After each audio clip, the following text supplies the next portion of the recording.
하나의 위기의 하나입니다. 많은 위기 가운데에 한 큰 위기인데요. 지금 우리 세상이 맞닥뜨리고 있는 이 팬데믹을 우리가 이겨내야 됩니다. 그런데 이 팬데믹이 끝나면 모든 것이 다 해결되어지느냐? 그렇지 않다는 걸 우리가 알아요. 이 팬데믹이 우리에게 위기의 전부냐? 그렇지 않다는 걸 안다고요. 분명하게 이 위기를 넘어서서 무언가 결전을 해야 되는, 우리가 싸워나가야 할 그 무언가가 우리에게 남겨져 있다는 사실을 여러분과 제가 알아야 된다는 것입니다. 도대체 이 팬데믹 이후에 우리가 무엇과 싸워야 될지, 어떤 것이 우리에게 또 나타날지, 이런 것에 대한 마음가짐을 갖고 한번 말씀을 통해서 함께 은혜를 나누고자 합니다. 우리가 맞고 있는 이 팬데믹은요, 환경적인, 눈에 보여지는 그러한 위기입니다. 이 위기를 어떻게 우리가 이겨내고 극복하느냐, 백신을 찾아내서 그것을 맞고 그걸 또 해결책으로 생각하고 이제는 더 이상 이 문제에서 우리가 벗어날 수 있다라고 생각한다면 그건 우리의 아주 짧은 생각이고 착각이 되어질 수밖에 없다는 것입니다. 시대마다 기근이 있었어요. 어느 시대든 모든 사람들이 생명의 위협을 받았던 그러한 위기들이 끊임없이 있어 왔다라는 것입니다.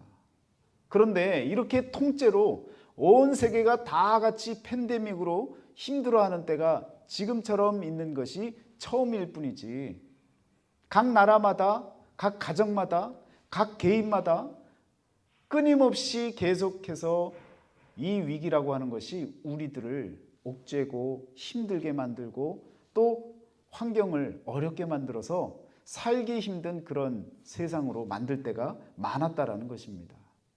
성경에서는요, 이러한 위기들을 어떻게 극복을 해야 하는지, 또 어떻게 우리가 이러한 위기 속에서 살아남을 수 있는지에 대해서 분명하게 이야기를 해주고 있다는 것입니다. 여러분, 아브라함이 기근을 만났어요. 자신의 인생에 큰 위기를 맞았습니다. 하나님께서 부르셔서 하나님을 따라서 하나님이 인도하시는 대로 가나안 땅까지 갔는데 그 땅에 머물면 하나님이 책임져 주셔야 되잖아요. 그런데 그 땅에 기근이 들었다고요. 그 험난한 모든 여정을 마치고 이제야 정착을 했는데, 하나님께 예배드리고 정착을 하고 하나님 이제 여기서 머물라고 했으니까 여기서 살아보겠습니다 라고 하고 그곳에 머물렀는데 왜 그곳에 기근이 드냐고요. 우리가 생각할 때 참 이상한 일 아닙니까? 이상한 일이 참 많이 일어나죠. 하나님 잘 믿으면 좋은 일만 생겨야 될 것 같은데, 하나님 열심히 믿으면 행복해져야 될 것 같은데 우리 현실은 그렇지 않을 때가 너무 많다는 거예요. 성도였다가 집사님이 되면 집사님으로서 겪어야 할 그런 또 고난과 시련과 아픔이 있습니다. 또 집사님이 또 성장을 해서 권사님이 되잖아요.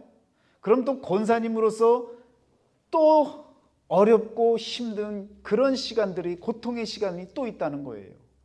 장로님이 되면 마찬가지고요. 또 목회자가 되면 또 마찬가지고요. 하나님을 더 잘 믿는 단계로, 성숙의 단계로 나아간다고 하는데 점점 어려워지는 거예요. 이 문제를 우리가 어떻게 풀 수 있냐는 겁니다. 아브라함에게 닥쳤던 위기, 기근이라고 하는 것 때문에 아브라함이 생각해 놓은 해결책이 무엇이었습니까? 눈에 보여지는 것을 향해 나아갑니다. 남방으로 내려가는 거예요.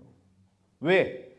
저 아래 땅에, 애굽이라고 하는 땅은 검은 땅이고 풍요로운 땅이고 먹을 것이 많고 아주 살만한 곳이니까 하나님이 여기 머물라고 했는데도 불구하고 기근이 들었으니까 눈에 보여지는 풍요로운 세상을 향해 내려갑니다. 그리고는 그곳에서 수치를 당하고 돌아오는 것이 믿음의 조상 아브라함의 모습이었습니다. 누가 선택한 거예요? 아브라함 스스로가 선택한 겁니다. 기근이 왔어요. 그 기근을 이겨내기 위해서 스스로 선택을 합니다. 하나님이 남방으로 내려가라고 했습니까? 아닙니다. 내 자식들 그리고 나를 따르는 모든 무리들을 먹여 살리고자 하는 그 책임감 때문에 가장으로서의 책임감을 갖고 어디로 내려갑니까? 세상에 풍요가 있는 가나안 땅을 떠나서 애굽 땅으로 나아갔던 것이 바로 아브라함의 모습이었습니다. 결국 그곳에서 바로 왕에게 수치를 당하고 돌아오죠. 그리고는 다시 하나님께 제사를 드리며 그 신앙이 성장해 나아가는 모습을 봅니다. 여러분, 이것이 아브라함, 믿음의 조상이었던 사람이 수치를 당했던 그 모습, 우리가 그 모습을 다 보고 아는데도 불구하고 우리도 자꾸 눈에 보여지는 것을 향해 나아갈 때가 많다라는 것입니다. 이 팬데믹이 찾아왔을 때 우리가 어디를 자꾸 찾아가요? 눈에 보여지는 이 모든 바이러스와 상관이 없는 장소가 어디 있을까? 인도에 최근에 가장 많은 지금 확진자들이 발견이 되어지고 발생이 되어지면서 그곳에 아주 부자들이요, 가까운 섬, 청정지역으로 다 돈을 들여서 비행기를 구해갔고요, 다 떠났답니다. 남아있는 사람들이 인터뷰를 하는데 우리는 돈이 없어서 여기서 죽습니다.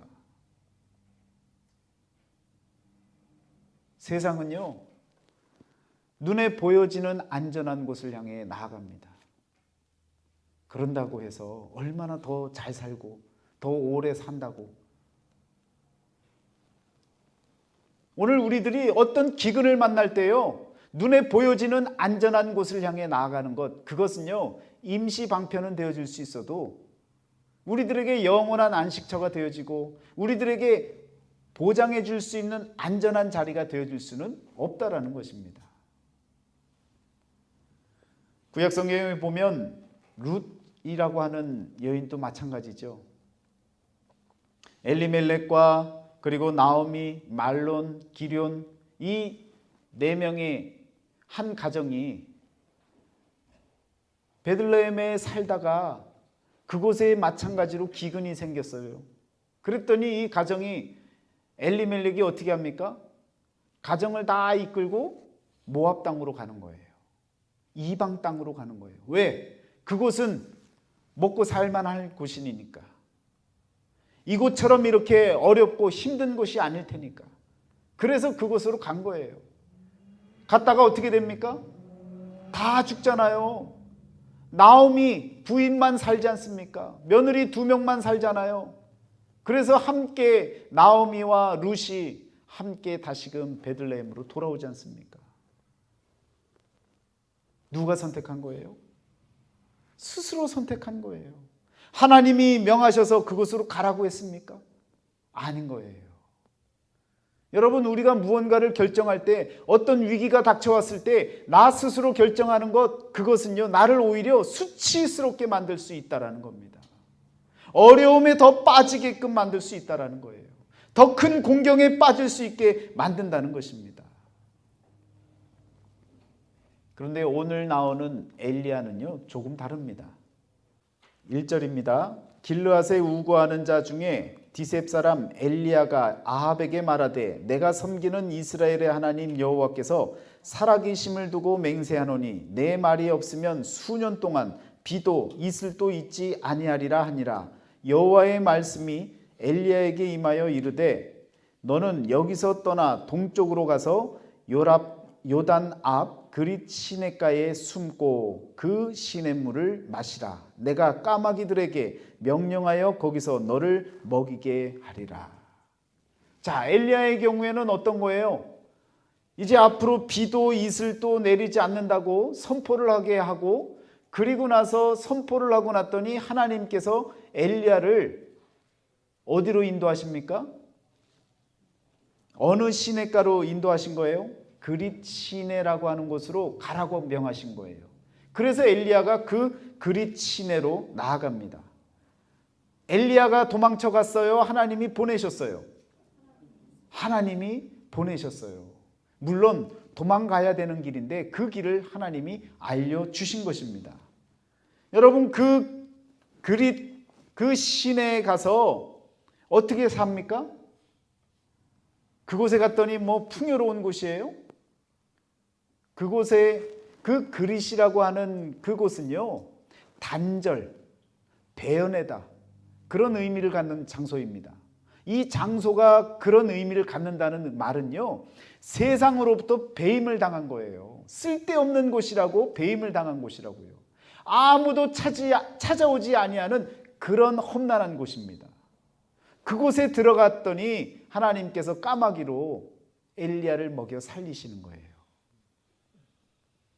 아합이 수년 동안 비가 내리지 않고 이슬이 내리지 않으니까 얼마나 답답하겠습니까?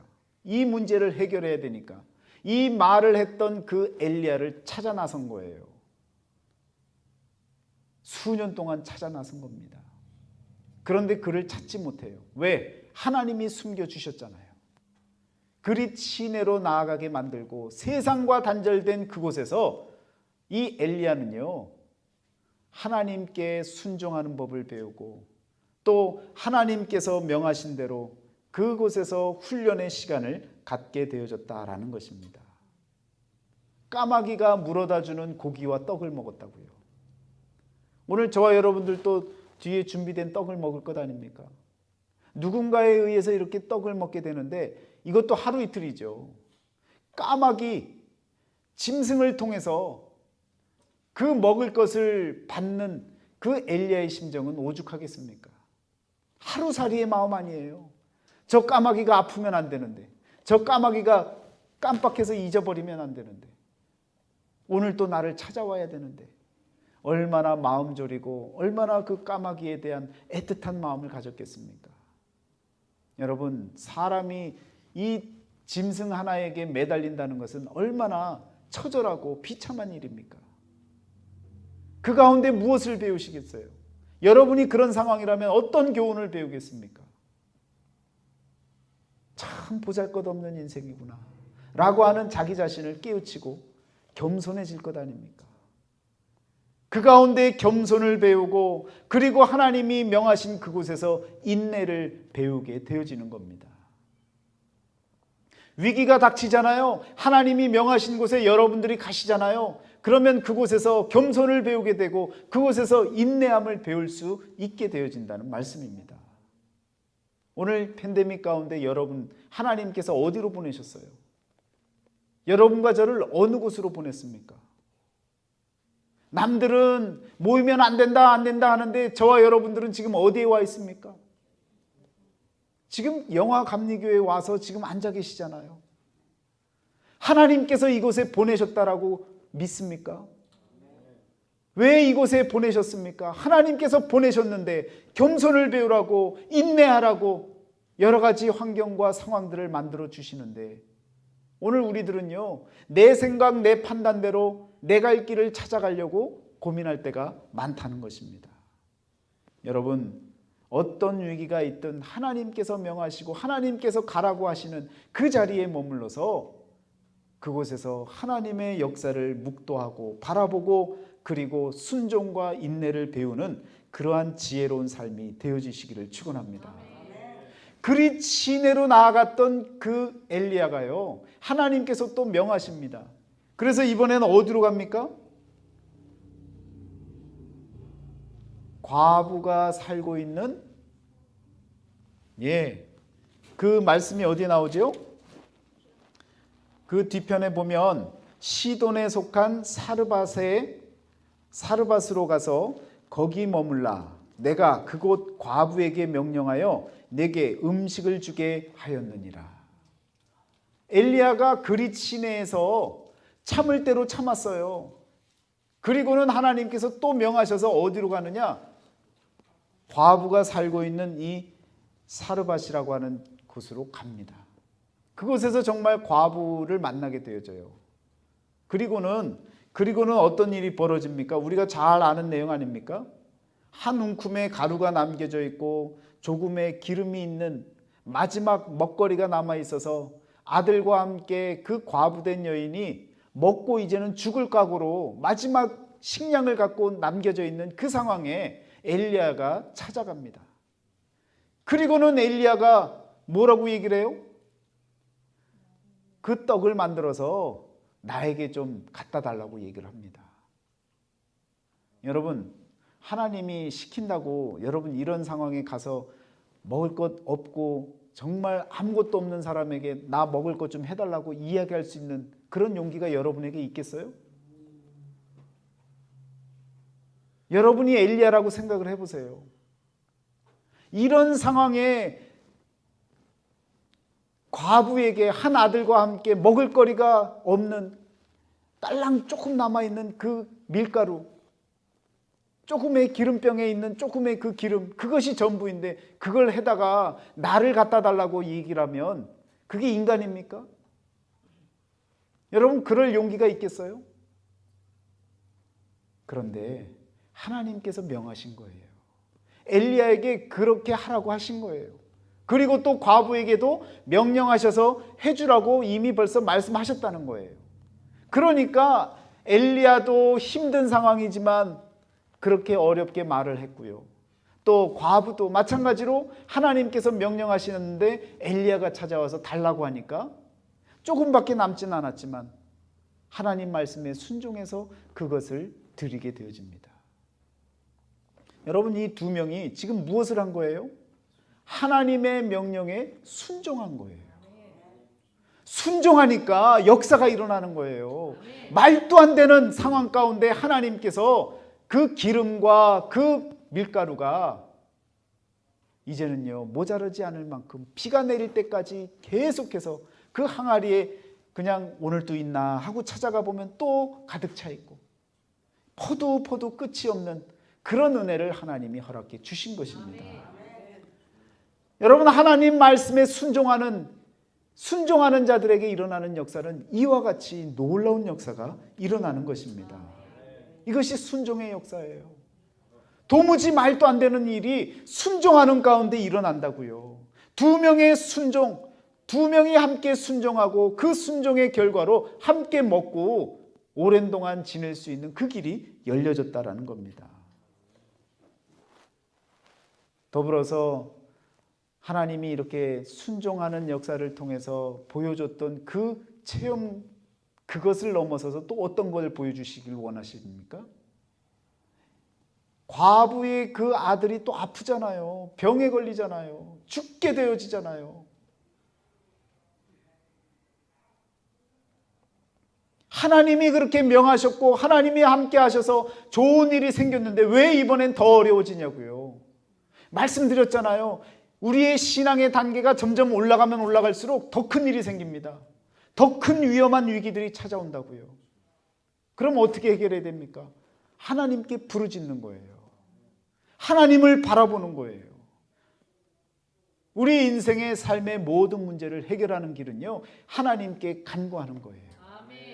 엘리야가 하나님 앞에 간구하지 않습니까? 자신이 누울 자리에 그 아들을 뉘어놓고 하나님께 부르짖지 않습니까?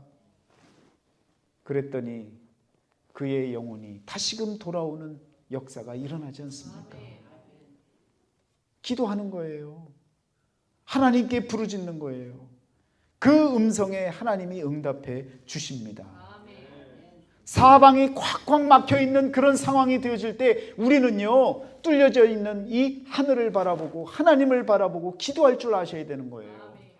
내 나아가는 길에 벽이 생기고 어려움이 생기고 장벽이 생길 때 주저앉는 것이 아니라 저 위에 계신 하나님을 바라보고 하나님께 기도하며 하나님께 매달리면 이런 역사들이 일어나는 것입니다. 저희 딸이 병원에서 백혈병이라고 그래서 암병동으로 가라고 머리가 다 빠져있는 어린아이들 어린이 암센터에 갔는데요. 들어가는 것 자체도 너무너무 막 가슴이 뛰는 거예요. 내 딸이 왜 여기 오는 거지? 검사를 받고 이것저것 피검사를 한 이틀 3일 사이에 6번인가 본 것 같아요. 혈소판 치수가 20만, 30만이어야 되는데 지금 딸은요 5천, 6천밖에 안 되는 거예요. 핏기가 없어서 하얗게 질린 몸입니다. 사람 손이요, 여러분 여자 손이 차갑다 하는데 어린아이 손이요 핏기가 안 도니까 얼마나 차가운지 몰라요. 손발이 하얘서요 밤새 주물렀는데도 돌아오질 않는 거예요. 그런데 그 딸을 데리고 안병동에 갔는데 그 부모의 마음이 어떻겠습니까? 그것도요 일사천리로 진행되더라고요. 미국에서 의사들이 얼마나 스케줄을 그냥 길게 잡습니까?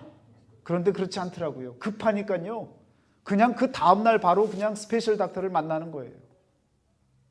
그래서 찾아갔습니다. 찾아가서 함께 그 자리에 앉아서 함께 있던 분들이 제 기억에 6명이에요.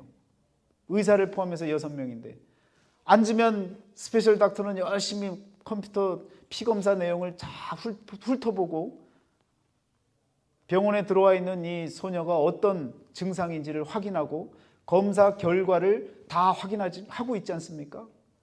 그 뒤에서 그 뒷모습을 지켜보고 있는데요 제가 막 땀이 나는 거예요. 막 식은땀이 막 나는 거예요. 왜 식은땀이 막 나느냐? 마음속에 자꾸 이상한 마음이 드는 거예요. 하나님께서 세미한 음성을 주시는 거예요. 네가 말해라. 네가 믿는 하나님이 네 딸을 고치고 있다고 말해라. 여러분 지금 진료받으러 왔다고요? 검사받으러 왔다고요? 그래서 같이 간 사람들하고 같이 그 자리에서 지금 딸이 앉아 있고요. 집사람이랑 저랑 그리고 지금 스페셜 닥터 뒷모습을 바라보고 무슨 얘기를 할까? 어떤 증상이고 무슨 이유일까? 왜 우리 딸이 여기 와 있어야 할까? 이런 것을 고민해야 되고 기도해야 되는 상황인데 자꾸 마음속에 하나님이 네 딸을 고친다고 선포하거라. 그렇게 자꾸 마음에 자꾸 메시지를 주니까요 제 마음이 막 두근두근 거리는 거예요. 식은땀이 막 나는 거예요. 이걸 내뱉어야 되는데 말은 못하겠고 의사 뒤통수에다 대고 말을 하라고 메시지는 자꾸 오는데요 답답한 거예요. 마음속으로 생각해 보니까 하나님이 주신 사인 같으니까 내 딸을 위해서 이 선포, 이 말을 못하겠어? 라고 하는 마음을 갖고요 눈 딱 감고 그냥 선포를 했습니다. God is healing my daughter Esther now. 뒤통수에서 뭔 소리를 하나 의사가 저를 돌아다 보더니요 yes. 황당하지요. 여러분 제가 마음에 그런 감동이 왔는데 저 무슨 비이성적이고 이상한 사람 아니에요. 자꾸 그런 사인을 주시는데 이건 안 하면 안 되겠는 거예요. 내 딸을 살려야 되겠는 거예요. 기도하는 심정으로 선포를 했더니 그 옆자리에 지금 앉아있던 딸이요 힘없이 있던 애가 조금 지나더니 아빠 나 좀 괜찮아지는 것 같아 그러는 거예요. 보니까 정말 핏기가 돌아요. 의사는요 지금 나타난 데이터를 보고 지금 확인해 줘야 되는 사람 아닙니까? 그런데 이미 하나님께서는 고치고 계시는 거예요. 의사가 다 보고 나서 아이를 보니까 좀 다른 거예요. 그러니까 다시금 예약 날짜를 잡고 그때 가서 다시 보자는 거예요. 이런 게 하나님의 능력 아닙니까? 하나님이 고쳐주신 것 아니에요. 하나님이 명하시고 하나님이 함께 하시면 안 될 일이 없는 거예요. 사방이 다 둘러막혀 있어도요 하나님을 바라보고 위를 바라보고 기도하는 자에게 하나님이 열어주십니다. 그래서 1년 반 동안 정기검진을 계속하는데요 그 수치가 올라가는 거예요. 정상으로 돌아왔지 않습니까? 의사는요 당신의 딸이 운동장에서 뛰어도 안 된다고 했고요 열이 나도 안 된다고 했고요 피가 나도 안 된다고 하고요 그러면서 무슨 일이 생기면 밤 새벽이라도 좋으니까 연락하라고 삐삐 번호를 주더라고요. 전 미국에서 그런 그 번호는 처음 받아봅니다. 그 번호를 받으면요, 바로 그냥 911이 오는 거예요. 특별 대우를 받지 않습니까? 그런데 지내다가요, 그 번호도 잊어버렸어요. 잃어버려 버렸습니다. 왜? 아이가 건강해지니까. 기념으로라도 남기고 싶었는데 다 잃어버려도 괜찮은 거예요. 하나님이 고쳐주시잖아요. 피가 모자라서 혈소판이 부족해서 핏기가 안 돌던 아이가 얼마나 폐활량이 좋아갖고 지난주에도 찬양 이 플룻을 열심히 불었습니까? 여러분, 하나님의 역사는요, 오늘이든 과거든 미래든 상관없이 믿고 하나님께 간구하는 자에게 말도 안 되는 상황 가운데 하나님을 향해 나아가는 자에게 이와 같이 일어나는 일이 하나님의 역사인 줄 믿습니다. 우리들의 생각과 우리들의 판단이 아니라 하나님께서 하시겠다고 하면요, 안 될 일이 없다고요. 여러분, 그런 믿음 생활을 저와 여러분들이 해야 될 줄 믿습니다.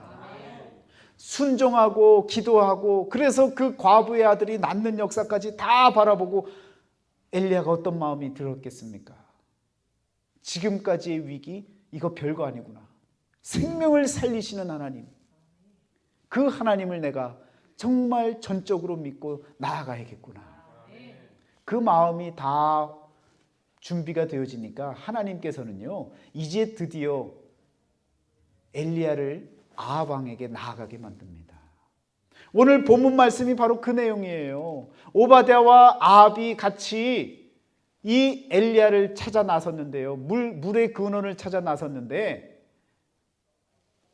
오바댜를 만나게 만들고 아합 왕을 만나게 만들고, 그리고 나서 850명을 갈멜산에 함께 모이게 만들어서 오늘 이 말씀, 본문의 말씀과 같이 정말 결전이 벌어지는 겁니다.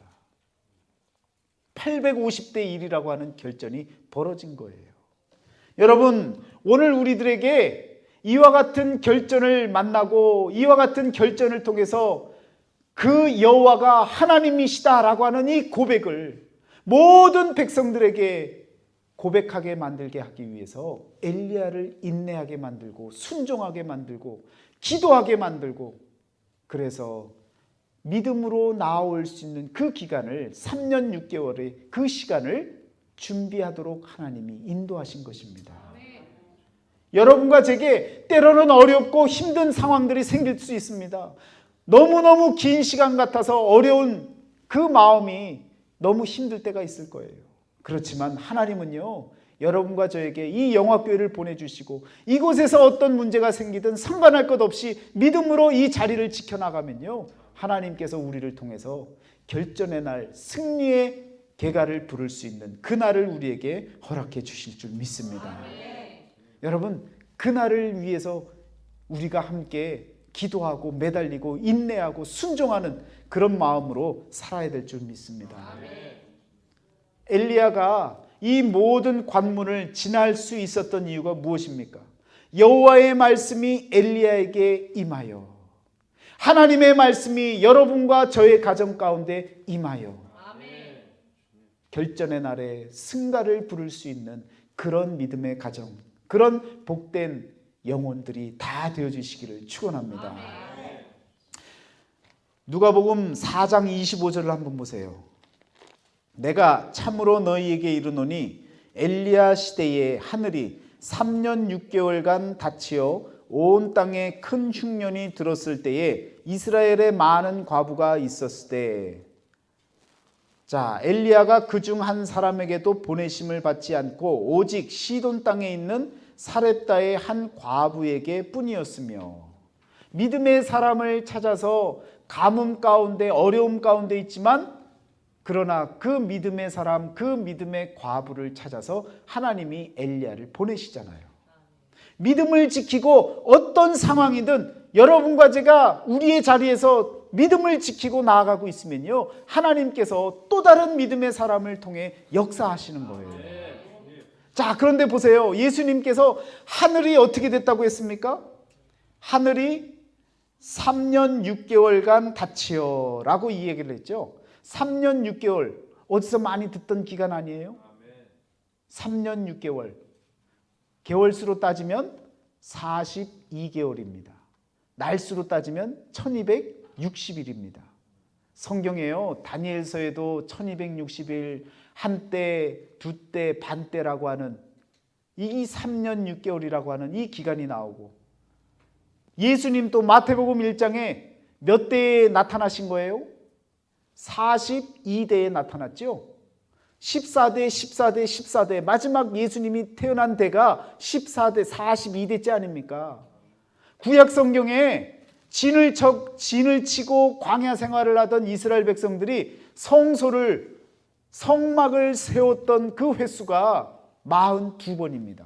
그리고 가나안 땅에 들어간 거예요. 3년 6개월이라고 하는 이 의미는요, 그리스도의 역사가 일어나는 때를 말하는 거예요. 그 기간 동안 우리가 참아내야 되는 겁니다. 인내해야 되는 거예요. 자, 예수님께서 하늘이 3년 6개월 동안 닫히어라고 이야기하셨어요. 그러면 이때 이 하늘이 어떤 하늘인가를 보세요. 영어 성경에 뭐라고 나옵니까?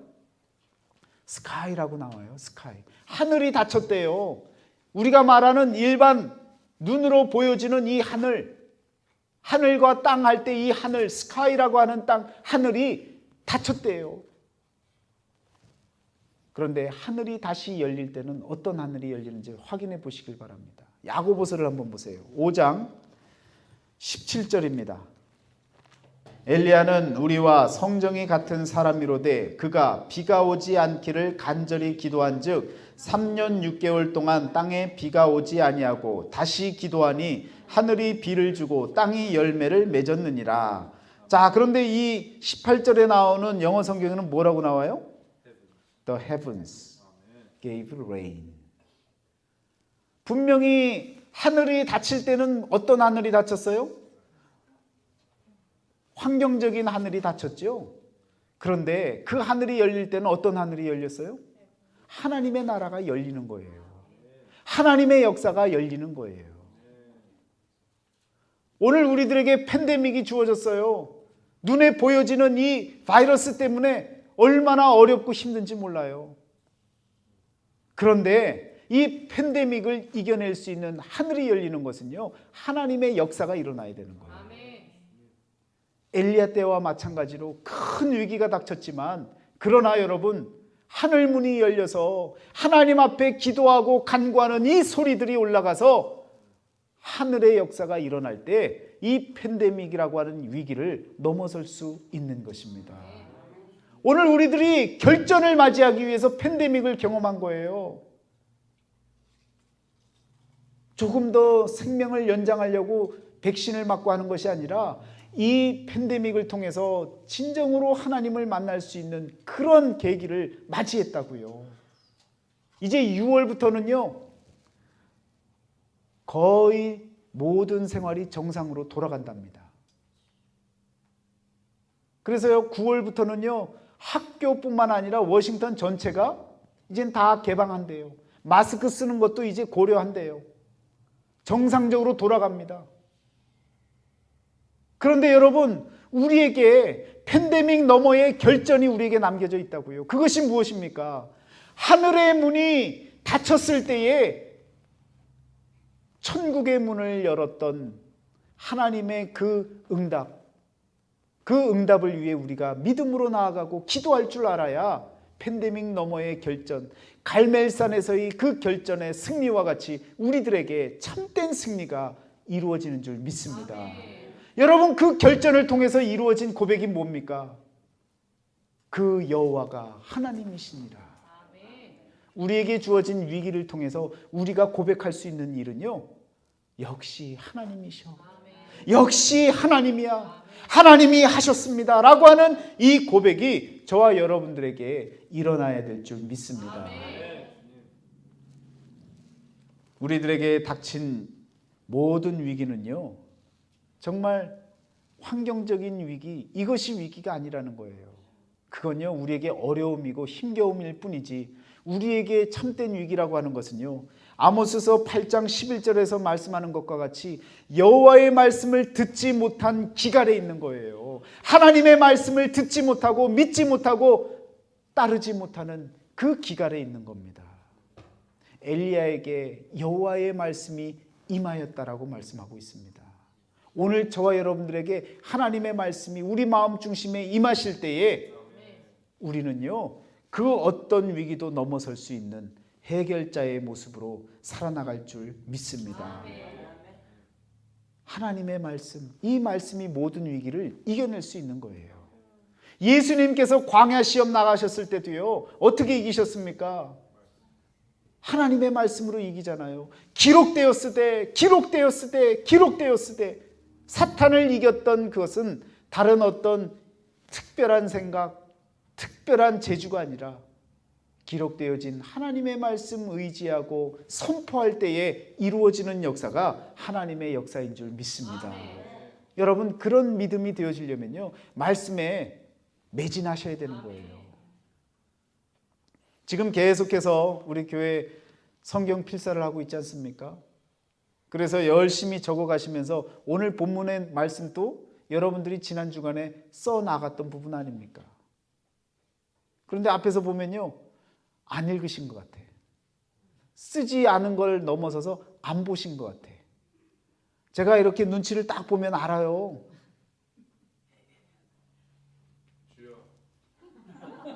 여러분과 저에게 성경에 나타난 인물들의 그 역사를 바라보면서 왜 나는 안 될까? 왜 우리 가정은 하나님의 역사가 일어나지 않는 것 같을까? 그런 생각할 때가 있잖아요. 그런데 여러분, 성경은 정확한 답을 우리에게 말씀해 주고 있습니다. 여호와의 말씀이 내게 임하여야 되는 거예요. 하나님의 말씀이 우리 가정에 임하셔야 되는 거예요. 가정에 예배가 살아나고 기도가 살아나고 말씀이 살아나는 역사, 하나님이 함께하는 역사가 일어날 때에 우리 가정을 또 다른 가정과 함께 연결시켜줘서 엘리야와 이 과부의 집을 연결시켜 주듯이 서로 윈윈할 수 있는 그런 관계를 하나님이 연결시켜 주듯이 오늘 우리들의 가정을 하나님이 일으켜 주시고 살리시고 또한 인도해 주시는 줄 믿습니다. 아무리 사면초가가 되어지고 아무리 진퇴양난이 되어지고 오갈 데 없고 어찌할 바를 모르는 그런 상황이 온다 할지라도 눈앞에는 시퍼런 바다가 보이고 뒤에는 애굽 군대가 쫓아온다 할지라도 위를 바라보고 하나님께 부르짖고 간구하고 믿음으로 나아갔던 이스라엘 백성들, 그래서 홍해길이 열려지는 그 역사가 오늘 우리들에게도 열려질 수 있다라는 것입니다. 여호와의 말씀이 우리 가운데 임할 때에 팬데믹, 위기라고 하는 그 위기에 넘어서 있어야 할 결전, 신앙으로 싸워야 할 그 결전에서 싸워서 이기시고 850대 1이 되었든 8500대 1이 되었든 아무리 많은 숫자가 있다 할지라도 저와 여러분들이 하나님의 말씀 가운데 임할 때에 그 여호와가 하나님이시구나 라고 하는 그 고백들이 모두를 통해서 일어날 수 있는 그러한 삶을 저와 여러분들이 살아야 될 줄 믿습니다. 이제는요, 사방이 막혔다고 생각되어질 때, 인간관계가 막혀졌다고 생각할 때에, 물질의 문제가 물질이 막혀졌다고 생각할 때에 여러분, 우리 하나님을 위를 바라보고 하나님을 향해 부르짖고 간구하는 그런 심령들이 다 되어지시기를 주의 이름으로 축원합니다. 기도하겠습니다.